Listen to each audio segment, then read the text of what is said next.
Kailangan din natin ang mas malalim na investigasyon sa sabwatan ng mga inihalal nating mga opisyal ng bayan, mapa-mayor, mapa-congressman, mapa-senador, at kahit Pangulo ng ating bansa. Again, Chinese. Sa issue naman po ng korporasyon, ng pag-aari ng mga Chinese, thousands of hectares of land na pag-aari ng mga korporasyon na ang mga incorporators ay mga Chinese. Yung Empire 99 Corporation, 300 titles.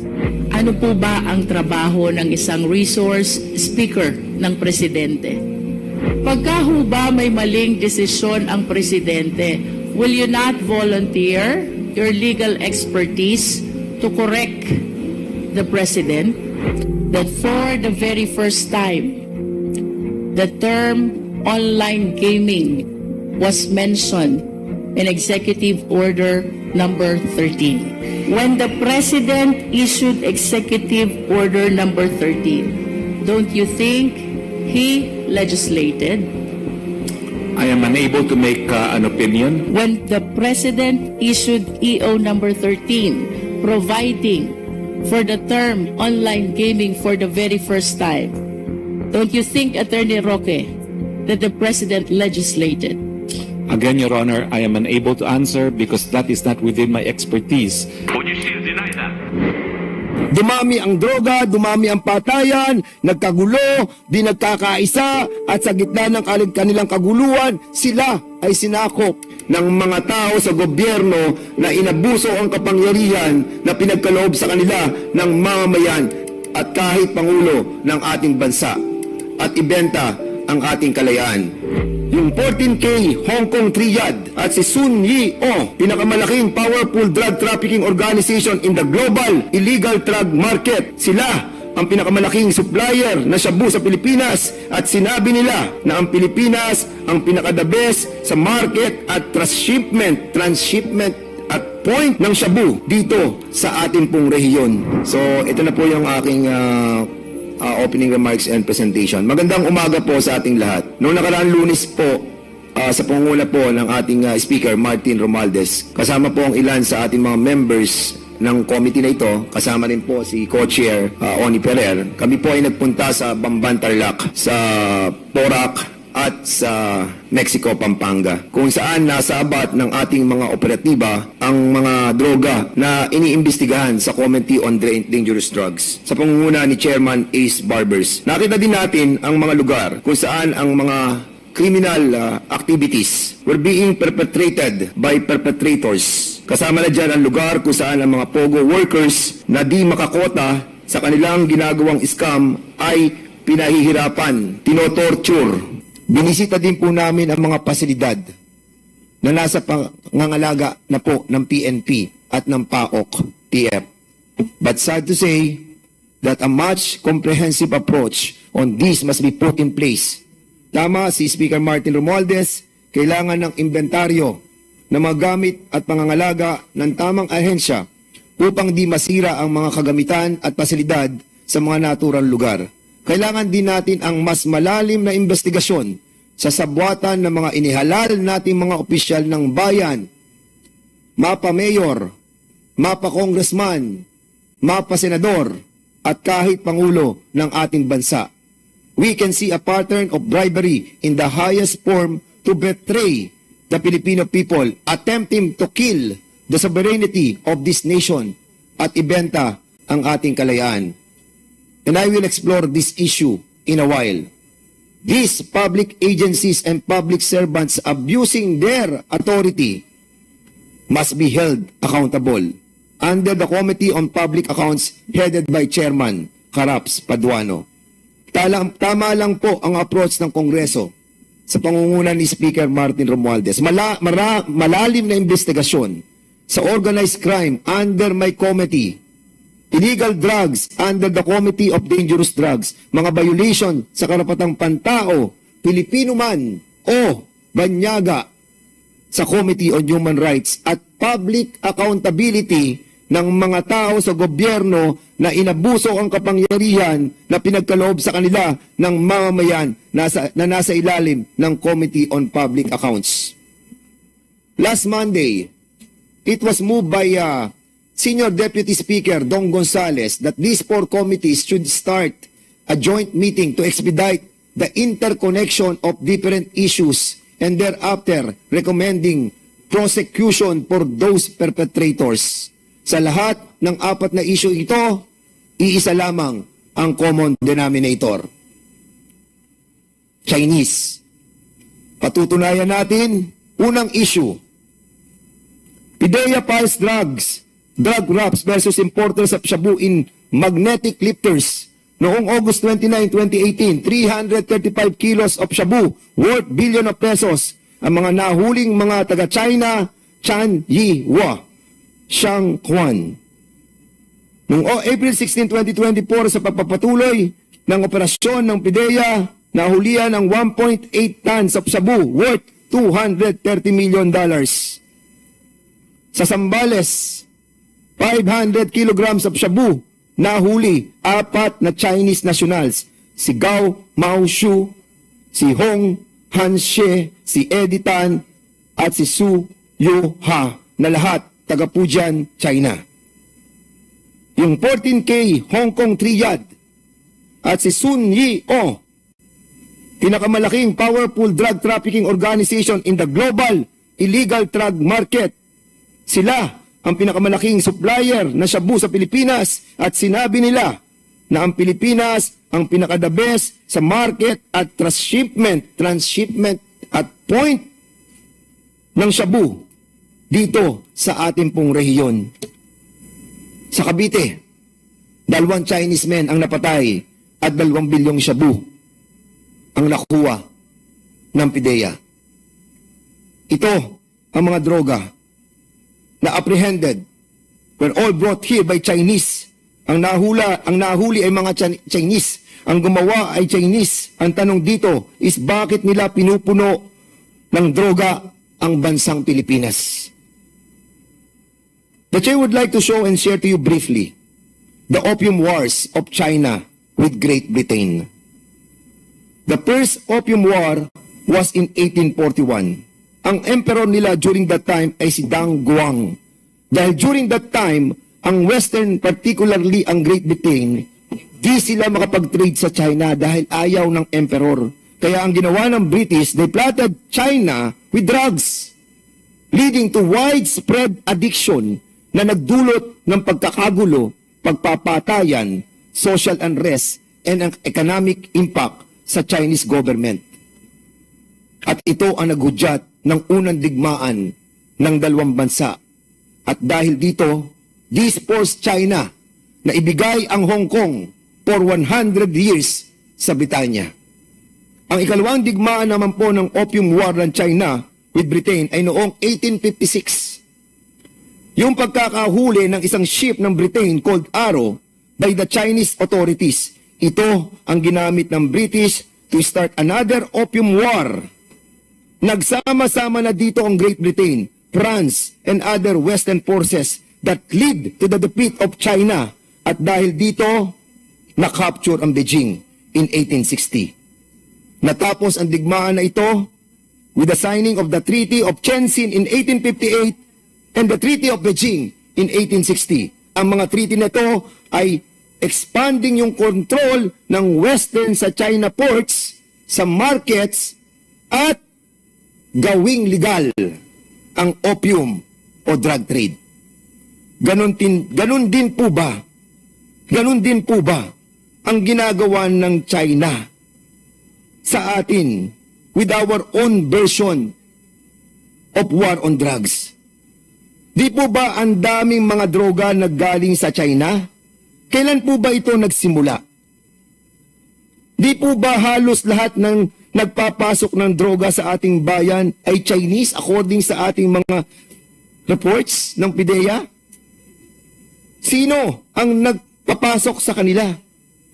Yan po ay katanungang iiwan ko sa inyo panandalian, pero maliwanag pa sa sikat ng araw na ang issue ng droga ang evolve ang ating common denominator, mga Chinese. Pangalawa, sa issue ng paglabag sa karapatang pantao, sa hearing po ng Committee on Human Rights, marami po ang established na namatay sa war on drugs. Ang PNP report, lumalabas, 7,640.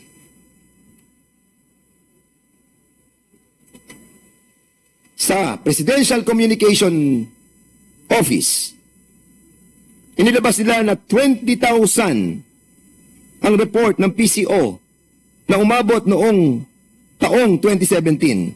These deaths includes human rights abuses that was a product of war on drugs that was carried out by the illegal drugs brought by the Chinese national in cahoots with bribe Filipinos, appointed and elected official of the government. Sila ang makabagong makapili. At dito naman sa ating investigasyon sa Pogo, nakita natin na ang perpetrators ng mga organized crime, tortures, killings, kidnappings, and so on, and so on, and so on. Again, Chinese. Sa issue naman po ng korporasyon, ng pag-aari ng mga Chinese, thousands of hectares of land na pag-aari ng mga korporasyon na ang mga incorporators ay mga Chinese. Yung Empire 99 Corporation, 300 titles na-establish po to sa Committee ng Public Accounts ni Chairman Caraps Paduano, and all the incorporators are Chinese. Ang mga politiko naman na pretending to be Filipinos but supported by a company owned by China or affiliated with China. Naalala niyo po ba yung mga tarpaulin na ganito na kung saan gagawin tayong probinsya ng China? This is a mind setting. This is mind conditioning. Ilan pa kaya ang alis go sa ating mga elected officials? Ilan pa kaya sa kanila o sa amin o sa atin dito ang supported directly or indirectly by the wide, comprehensive mobilization of their different elements to perpetrate their intention to control our nation and invade us without firing a single bullet? Pati na ang iniimbestigahan natin dito. Yung SMNI was investigated by Congress. It was mentioned by Napoda City Representative Toby Chanco noong December 11 na karang taon that SMNI is affiliated with CGTN, China Global TV Network. Meron silang partnership which was used to push the China's agenda. Pansinin po natin yan, mga kababayan. And even ang NGCP, ang National Grid Corporation, siyang nagsusupply ng kuryente sa buong Pilipinas. Sila ang bumubuhay sa ating ekonomiya dahil sila nagdadala nito sa ating mga pabrika, sa ating mga tahanan, sa paaralan, sa ating gobyerno, sa ating military, sa ating PNP. Lahat ng sakay ng gobyerno, sila ang nag-aalaga ng seguridad ng ating kuryente. Ang 40% nito ay pag-aari ng State Grid Corporation of China. 60% kay Henry C. and Robert Coyuto. Tama si Speaker Martin Romualdez. We need to buy back through the Sovereign Wealth Fund yung Maharlika Investment Corporation na mabili natin kahit isa man lang board seat sa NGCP. Dahil tayo na lamang sa buong mundo na ang national grid or our transmission line is owned by a private company, owned by a foreigner, owned by a country who wants to control us and invade us silently.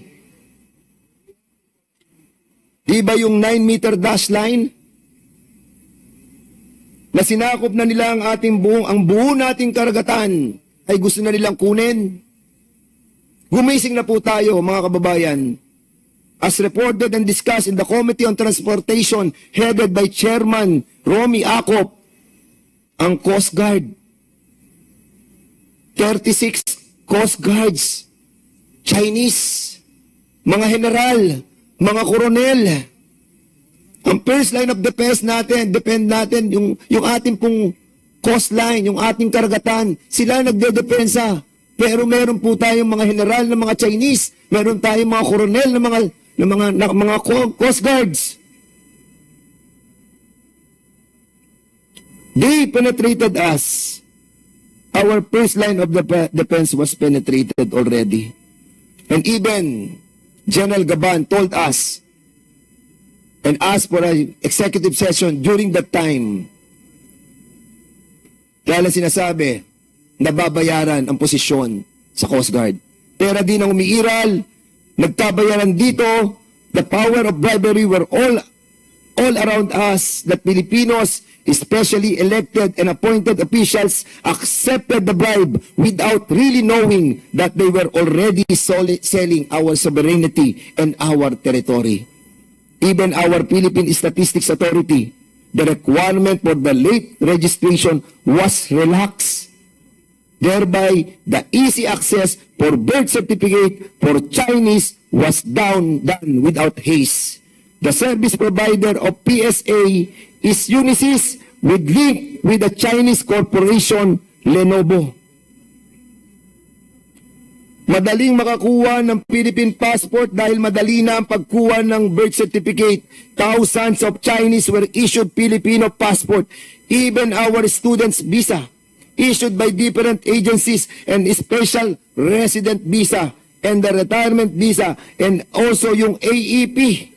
180,000 were issued to POGO's employees, were all used to mobilize their Chinese people to penetrate us, to penetrate our wealth, our rights, and our nation. Yung mga uniforme na nakita sa PORAC na may People's Liberation Army seal is an indication that Chinese military people are running the show in these facilities. Sinisinumulan na po tayo ng kanilang operasyon using our own resources. Sa madaling salita, kinigisa tayo sa sarili nating mantika. Ang lahat na nangyayaring ito na may kinalaman ang mga Chinese ay isang bagay na di natin dapat isawalang bahala. Mahal natin yung mga Chino na pinapanganak at lumaki, nagkaisip, namuhay, na tunay na isang Pilipino. Sila man po ay hindi dugong Pilipino, subalit sila naman po ay pinili na maging Pilipino sa isip, sa salita, at sa gawa. Tama ang Pangulo ng ating bansa, Ferdinand Bongbong Marcos, the pivotal decision of the President turning not away from China but in the middle and put the primary interest of this nation first deserves high respect and accolade. Salute. We may have been involved to these different elements of silent invasion without us knowing it. Pero ngayong alam na po natin, tama na, tigilan na po natin to. This is not about money anymore. Not about power too. But this is about our freedom. Kailan tayo kikilos at magkakaisa kung tayo ay nasakop na tulad ng ginawa ng Britanya sa kanila. Dumami ang droga, dumami ang patayan, nagkagulo, di nagkakaisa, at sa gitna ng kanilang kaguluhan, sila ay sinakop ng Britanya. Matuto na sana tayo sa kasaysayan. Even our own history, 300 taon tayong sinakop ng Kastila, sinakop tayo ng Hapon, sinakop tayo ng Amerikano. At matapos sila tayong masakop, saka lang tayo nagkaisa at lumaban. Never again. Let's be united and maintain our freedom. Maraming salamat at naway gabayan tayo ng Ama na lumikha ng langit at lupa. The chair recognize Congresswoman Jinky Luistro. Go ahead, ma'am. Thank you, Mr. Chair. I wish to address my question to Attorney Harry Roque. With all due respect, Attorney, Mr. Chair, this is a common knowledge that Attorney Harry Roque worked as the spokesperson for former President Rodrigo Roa Duterte. Does our resource speaker confirm this? Yes, Madam Chair. Mr. Chair. And Mr. Chair, can we please direct the resource speaker to describe ano po ba ang trabaho ng isang resource speaker ng Presidente? As spokesperson, I was addressing the Malacanang Press Corps 3 times a week. I was preparing press releases on behalf of the President, and I was answering queries from the media on behalf of the President. And will the resource speaker agree if I would say that a spokesperson position is a position of trust and confidence? Yes, Mr. Chair. And by position of trust and confidence, it means that the President is giving you his full trust and confidence in all matters that might be within or even relevant to the discharge of your function as presidential spokesperson. Does the resource speaker agree? Mr. Chairman, subject to regular consultations with the President. And for the information of the committee, by the position of trust and confidence, it means that the moment the President lost the trust and confidence to the person, he can anytime terminate this official. I confirm that, Mr. Chairman. I was appointed to a position with the rank of cabinet member. I understand as well that Attorney Roque is one of the seasoned lawyers, as a matter of fact, internationally. Can you please enlighten us on your background as a lawyer? I have been teaching international law in UP as well as in American University and National University of Singapore, total of more than 20 years already until now.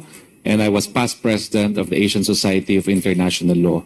I'm also a member of the List Council of the International Criminal Court. And having earned that reputation in the legal circle, Mr. Chair, and being the presidential spokesperson as well, I would assume that if ever there will be erroneous decisions on the part of the President, Attorney Harry Roque will be calling the attention and correcting or perhaps stopping the President from pursuing such erroneous action. Will the resource speaker agree to this? I do not think I had that function. I could only speak for the President. I could not actually countermand him. I could not correct him. He is my principal. But considering, Mr. Chair, that he is a lawyer and a spokesperson as well, pagka ho ba may maling desisyon ang Presidente, will you not volunteer your legal expertise to correct the President? Unless I am asked for my opinion, Mr. Chair, I will not volunteer, Your Honor. Mr. Chair, I wish to invite the attention of Attorney Harry Roque to PD 1869. This is described as the Charter of PAGCOR. And as a matter of fact, it defines what illegal gambling is. I also wish to invite his attention to Republic Act number 9487, which extends the franchise of PAGCOR to another 25 years. Again, it defines what illegal gambling is. Ultimately, Mr. Chair, I wish to invite the attention of Attorney Roque to Executive Order number 13. And I wish to state for the record, Mr. Chair, that for the very first time, the term online gaming was mentioned in Executive Order number 13. This is something which is not mentioned, which is not provided in PD 1869, as well as in RA 9487. May I ask the resource speaker, when the President issued Executive Order number 13, don't you think he legislated? I am unable to make an opinion because when I was a spokesperson, legal matters such as these are directed to the Presidential Legal Counsel or to the Office of the Solicitor General or to the legal office of the Office of the President under the Executive Secretary. Mr. Chair, this representation wishes to solicit the opinion of a legal expert, our resource speaker, Attorney Harry Roque. I am sure that with the number of hearings he went through already, he has come across Executive Order number 13. This is the presidential issuance during the time of former President Rodrigo Roa Duterte, mentioning the term online gaming for the very first time.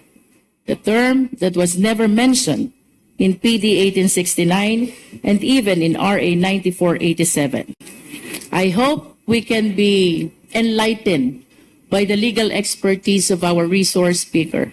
When the President issued EO number 13, providing for the term online gaming for the very first time, don't you think, Attorney Roque, that the President legislated?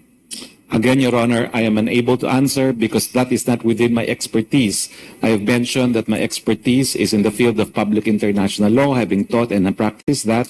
And I am sorry because I'm not very familiar with Executive Order number 13. In fact, my only knowledge of Executive Order number 13 was in the last hearing when former Chair Domingo said that President Duterte regulated online gambling, no, through Executive Order number 13. But I am unable to give an opinion now, not being thoroughly familiar with the EO as well as the underpinnings behind the issuance of Executive Order number 13. I'm so sorry, Your Honor, it's not within my field of expertise. With all due respect to our resource speaker, Mr. Chair, I find it strange na sa dami po ng hearing na ina-attendan niya, both in the Senate and in the Congress, all pertaining to BOGOs, he have not come across EO number 13, from which the POGOs or the online gaming started. But I'm sure for the next concern that I wish to raise, our resource speaker is very much familiar with, because this is fundamental in the study of law. There is in law the principle of separation of powers. And I wish to share a case of Belgica versus Ochoa, GR number 208566, November 19, 2013, on the constitutionality of the Priority Development Assistance Fund. For the information of the Filipino people, I wish to read, the principle of separation of powers refers to the constitutional demarcation of the three fundamental powers of the government. In the celebrated words of Justice Laurel Inangara versus Electoral Commission, it means that the Constitution has blocked out, with deft strokes and in bold lines, allotment of power to the executive, the legislative, and the judicial departments of the government. To the legislative branch of the government through Congress belongs the power to make laws. To the executive branch of the government through the President belongs the power to enforce laws. To the judicial branch of government through the court belongs the power to interpret laws. I wish to go back to Attorney Roque. Attorney Roque, don't you think that the President encroached upon the power of the Congress when he issued Executive Order number 13, providing for online? Well, Mr. Chair, first and foremost, I argued that case of Bellica. I was lawyer in the Supreme Court for Mr. Bellica, and I confirmed the principle of separation of powers. However, as I said, although it is not my expertise, I will give my opinion, my candid opinion. And that is, under our scheme of things, executive issuances, legislative enactments are all presumed to be constitutional unless proven otherwise. So the status of Executive Order number 13, unless challenged in court, is that it is presumed to be constitutional. Executive orders being in the nature of implementing existing legislation, Your Honors. Mr. Chair, there's a principle in law. When the law does not provide, we should not provide. When the law does not include, we should not include. If the substantive law creating PAGCOR does not provide for online gaming, then no executive issuances should provide for online gaming. Let us all be reminded by the legal maxim, inclusio unius est exclusio alterius. Kung wala naman pong sinabi dun sa substantive law, then the procedural law should not provide.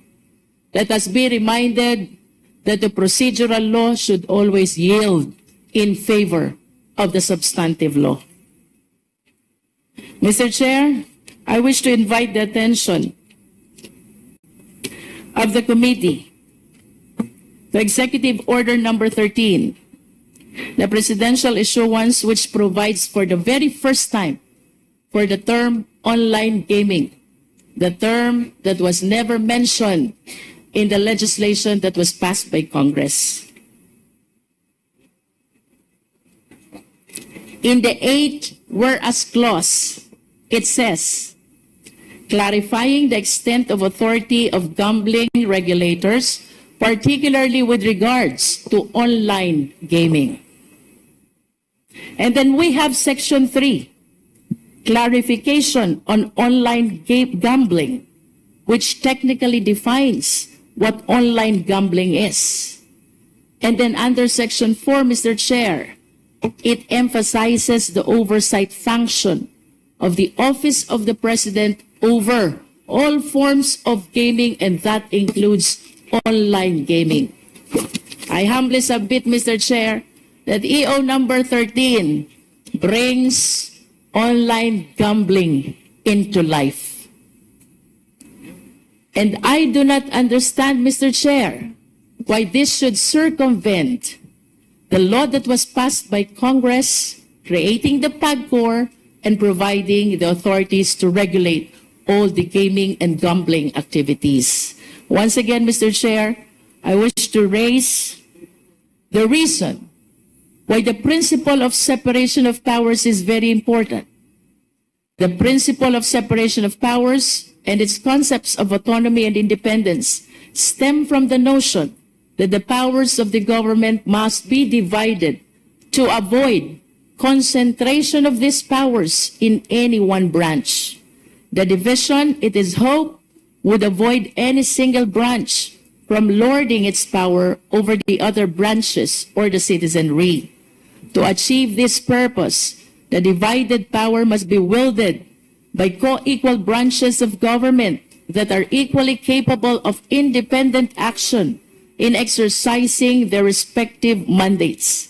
Lack of independence would result in the inability of one branch of government to check the arbitrary or self-interest assertions of another or others. To wind up, Mr. Chair, I wish to state for the record that when the President issued Executive Order Number 13, it is the humble submission of this representation. He legislated